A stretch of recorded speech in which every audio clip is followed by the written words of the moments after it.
we are. Welcome to Viking Preparedness. I am Pastor Joe Fox. Today I want to talk about hacking. That's the modern term. How to hack bringing stuff to the table.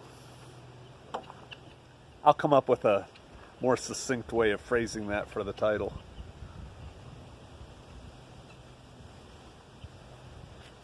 The stated purpose of this channel is to motivate you to prepare for what's coming.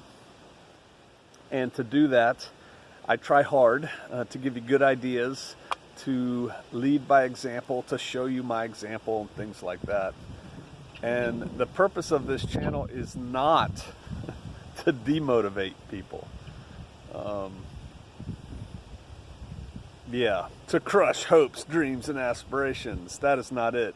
I am not afraid of tough love. I am not afraid of, kicking somebody in the pants and telling them to get moving. But I don't want to crush people. And so, first of all, thank you. At least 2 Vikings made a comment, wow, it just stopped and I wanted to see the video keep going on my Tribes 1 of 2. And I really thought when I read those comments, just look up above the video. It's the next video up there. And then the third person, second or third person, whatever, somebody else said it. I read it this morning on my email, and I'm like, huh?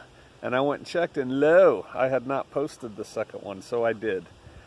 And I watched it again after I posted it, and then I thought, okay, well, instead of putting a link and making the Vikings work for it, just repost your video. What do you bring to the table? Which you talk about tough love, right? And so I went and I rewatched that, and I thought, man, is this too tough? I mean, it's all true. I don't take any of it back. But is it too tough? And then I thought, all right, let's spin this on its axis and let's come up with something good. Better. Even than that. Yes, I know. And so that is this. How do you hack? How do you game? I don't like game because game to me is like cheating or getting over. How do you maximize your ability to bring something to the table? And for those of you maybe who are just watching this video for the first time, I'm talking about the 2 or 3 videos before this, but here's the deal. When an event happens, we are going to form into groups or die. It's one of my key points. You will form into a group. You will join a group or form a group, and that's what you got. And my whole thrust is you can do better than that, and it takes time, and you need to start now, which is why I tell you to form or join a tribe. And then that's where I just hit a brick wall with most of y'all. And you say you can't. But first, let's go forward in time. An event has happened, services have stopped, food is a scarcity, it is a fight for calories at this point, which again, if you go back through human history and look at human history, it's been a quest for calories. Right now, that's not a problem, but that could quickly become a problem. Most Americans are like me, overweight, and without excuse. I loved, this might be a bit of a ramble today, I loved watching the videos of the Shofar Mountain games, the shooting games, from the various different people who shot them. Sister Kate has probably the best one. I was going to post it on our channel, but I figured I've already bored you enough with that and you won't want to see it. But as far as put together, and she interviews people and things like that on her channel, which Sister Kate Shofar Mountain, I think is what it's called. She has the best video. But I loved watching them for the personal motivation it gave me. I am too darn fat. I'm not happy with it. And again, I see myself from here up. I've had this conversation with you before. But the week before Sukkot, I was running every day. And yesterday, because I hurt my knee at Sukkot, that was our week off for camping. Yesterday I said I'm starting back up again. I'm starting my physical fitness routine, and yesterday I didn't want to run. I also did something to my stomach again, lifting heavy things, I think. But wah. So yesterday what I did is did a hike for about an hour and a half. Move the body, and I'm watching what I eat again. So there you go. So I loved it because it showed me, there is where I need improvement. And plus, I think I'm going to start lifting again. I've been doing push-ups and stuff, but I think I'm going to lift. Might join a gym or something, or else just buy the weights. Something. But I'm getting way off track, but not really. What do you bring to the table? And so if there's an existent group and the world is changed greatly, and now you're trying to hook up with a group, this group in particular, so that your life is better, so that you can actually sleep at night while somebody else pulls security occasionally, you know, that kind of thing, so that when you break a leg, yeah, forbid, somebody's there to help you, right? So you can be in a group. They're going to look at you and say, okay, we have so many calories stacked away. We have the ability to produce so many calories, and now you want to come partake of our calories. And not only you, but your spouse and your children, perhaps. Okay, well, we need people. You know, no group is going to have enough people either, right? You need people, they need people. So there's a mutual start point.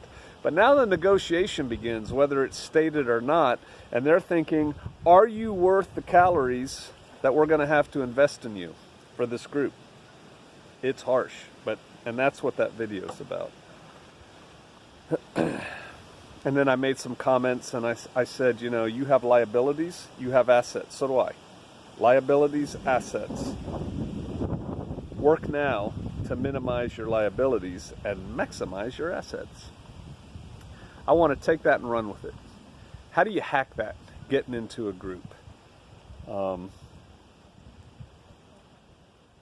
I made a comment in that video, and I don't think I drove the point home. I was thinking it. I can remember thinking it when I filmed it, when I watched it again, but I don't think I drove the point home. If you are rich is a relative term. If you have money that you are willing to share with a group, and you have a lot of liabilities, but you have money, and your liabilities are not personality based, okay? Those are hard to get over. But you have liabilities, whatever they are. That might make a group in end times go, yeah, we don't really want to take you. And then I said, if you have a lot of money, you can, in effect, I'll just be harsh and use real words, buy your way into a group. You know, I'll buy the group 3 4-wheelers, and I'll buy 8 sets of body armor for the security team, and all of a sudden we like Bob or we like Sally because they are providing for our group. You could use your money to get into a group. The point I didn't drive home was this. Once you're in a group, let's say you joined a group today using methods like that, and then next year the world falls apart, they're not going to kick you to the curb. Not any group I'd be a member of. Because, why? Because they're going to get to know you as a person. See, when you fast forward this thing to its times of chaos, and we're having to screen the brigands from the freeloaders, from the useful people, we don't have time really to get to know you. We don't have a desire to get to know you right now. We're trying to screen people quickly and get them out of our hair. And so there is no interpersonal, really, kludging that's happening. However, now, if you were to get into a group and you have all these liabilities, personal liabilities, I don't know, you know, you're in a wheelchair and you're on oxygen, you know, whatever. And if you are, those are liabilities. Doesn't mean I don't love you as a person. I'm just trying to be real here. You get into the group and they take you because you're buying them stuff and yada yada, or you know, you don't have to buy them stuff. There's other things you can do, but let's just use that. You're in, they now develop a relationship with you and they see you as a person. When the balloon goes up and your money is now worthless, that was the point I made in the video, money's not worth anything at that point, conceivably, you're still Bob, or you're still Sally, and you're part of the tribe. And we take care of the old people in this tribe too. We don't put them on an ice floe and kick them out to sea, or we don't leave the woman with a gourd of water underneath a bush for the lions to eat tonight, right? No, we take care of each other because that's what drives the tribe. And, you know, the military is a big tribe, and there is a reason we move heaven and earth to pick up a downed pilot. You know, a jet fighter pilot gets shot out of the sky, parachutes safely to the ground, and is surrounded by the enemy. We will lose many. We are willing to lose many special operators if we have to go get that guy. Why? So that all the other pilots know they're valued and they do their job. That's why. It's not just about that one pilot. It's about the tribe. The tribe is more important than the individual. In this case, the individual special operator that perhaps gave his life to go rescue this guy. Tribe. And so it's the same thing for people who get into a group now. Become a good member of the group. Be a player. Be one of the 10% that moves that group forward. I know it's sad. You would think it would be more in prepper groups than in every other group, but it's really not. It's about 10% of the people do 90% of the work. It should be better than that. It really should. And so my main point on how to hack the system is get in now. Don't wait for the end times, because when the end times come, when the harsh event happens, when you are now casting about for a group to join, oh, it gets a lot harsher. The game gets a lot meaner and a lot more straightforward. And you're not buying your way into anything. Your stunning personality isn't going to help you at that point when you're on the outside looking in. Once you're in, you're in. We draw the wall around our tribe. You're in. And so this is just another reason for you to get in now. Form a group. Join a group. I can't. With an attitude like that, you're right. You can't. Some of you have said it here before. My parents didn't use this phrase. I think it might be Appalachian American. Can't, never, did, won't, something. Somebody will write it down there. I did teach my children about the train. I think I can. Did teach them about that. The time is now. The time is now for everything. The time is now to get fit. The time is now for PJ to lose this belly that's grown on him in the last couple years. The time is now, not later. The time for you to get fit is now. I hit fitness a lot. And again, it's because I need to. It's because most of us are not fit. And fitness is a huge part of survival when you got to cash in your cards. It's huge. It's more important than the latest gadget somebody bought or advertises on YouTube. I'm getting ready to advertise a bunch of flashlights here coming up on YouTube. It's more important than that. You got to do things now, gang. I don't know how much time we have, and we put things off. I saw a comment here. And again, I'm not trying to offend anybody, and I don't associate the comment with you personally. I've done my analysis, and maybe your analysis is correct. Got it. I've done my analysis, and nothing's going to happen until the next election cycle, 2024. So I have till 2025 to get ready. Do you? See, I think that's dangerous thinking. I don't think it's dangerous if one says, I'm going to do a 5-year plan, 6-year plan to get ready. That's cool. Have milestones and goals and objectives and things like that for 6 years. But if telling oneself, I have 6 years to get ready, therefore I don't really need to do anything today. What brings on our demise might not be the election. Could be a bolt out of the blue. Could be an asteroid, could be a pandemic, could be a this, could be a that. You don't know. So, just because it hasn't been that way doesn't mean it's not gonna be that way. What's that? What's that called? Cognitive dissonance or something like that? Or normalcy bias? Normalcy bias. How to hack the what do you bring to the table? Number one, get in a group now. You know, you can get in a group now just by showing interest. You don't really need to bring a whole lot to the table to join or form a group now, other than showing interest and being involved. Helping plan the meetings, helping get a guest speaker to come speak, helping organize the chow, helping plan a group camp out in the fall, helping plan an outdoor Thanksgiving on the Saturday after Thanksgiving, where people can come cook things over the fire, whatever.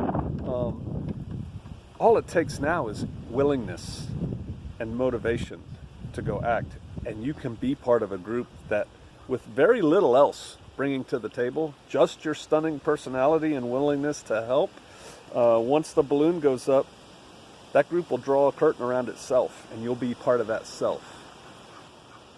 There's one thing right there. Better groups demand more.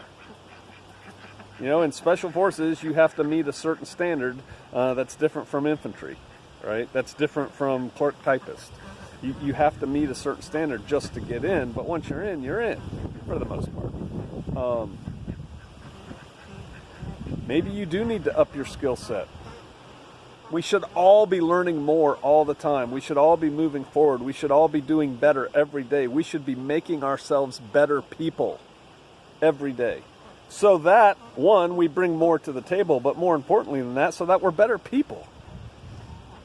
The whole man, the whole woman concept, it's mental, it's physical, it's spiritual.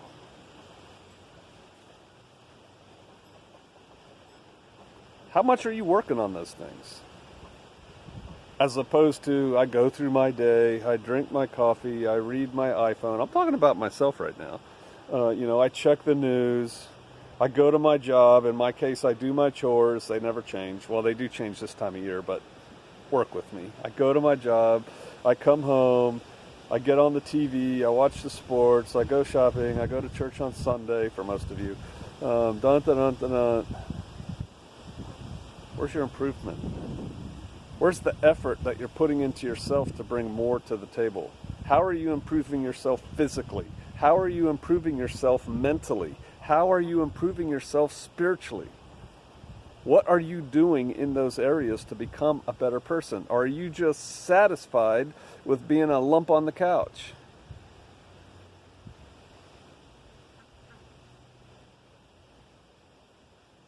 There's a time coming when much will be placed on us.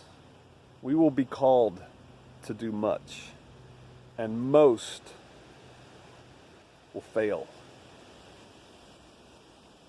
And that failure doesn't have to happen, and it doesn't have to be you, but you're gonna have to be working on it now to be ready against the day. Special Forces. I was in Special Forces 17 years, primarily during a peacetime army. Afghanistan happened, 9/11 happened, and 2 weeks later we had Special Forces in Afghanistan doing things. 2 weeks later, boom. In that 2 weeks, do you think they had time to get ready, to train, to go do those things, to get fit? No, they were packing boxes and making last-minute coordination. They weren't getting better at what they did at all. All that came before.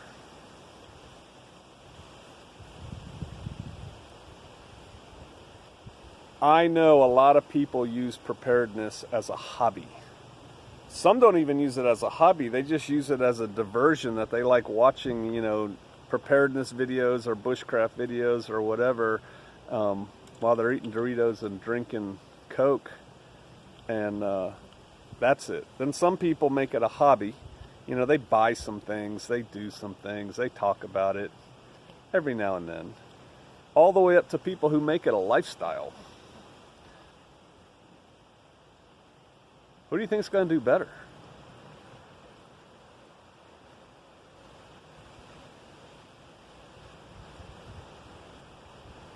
To hack the what do you, because a lot of people, the reason I'm trying to get you to know how to hack the what do you bring to the table, because people look at themselves now and they project who they are now into the future when there's chaos in the realm and they're trying to join a group. And so it's the same person that is existing that's standing before you today trying to join a group 2 years from now. Why are you the same person 2 years from now that you are today? Laziness, lack of motivation, right? Get better. Get better at everything. I just did a video recently how to do good at your job based on, principles I learned in the military. Yeah, get better at your life based on those same principles. Get more deliberate about how you live your life. And if preparedness is important to you, then you better treat it like it's important. More than just mental, yeah, like Pastor Joe, he says some pretty cool things. Yeah, I like these other guys and gals too. Yeah, that's pretty cool. Okay, hey, what's on the game? Hey, are we stopping by Chick-fil-A on the way home to get some food?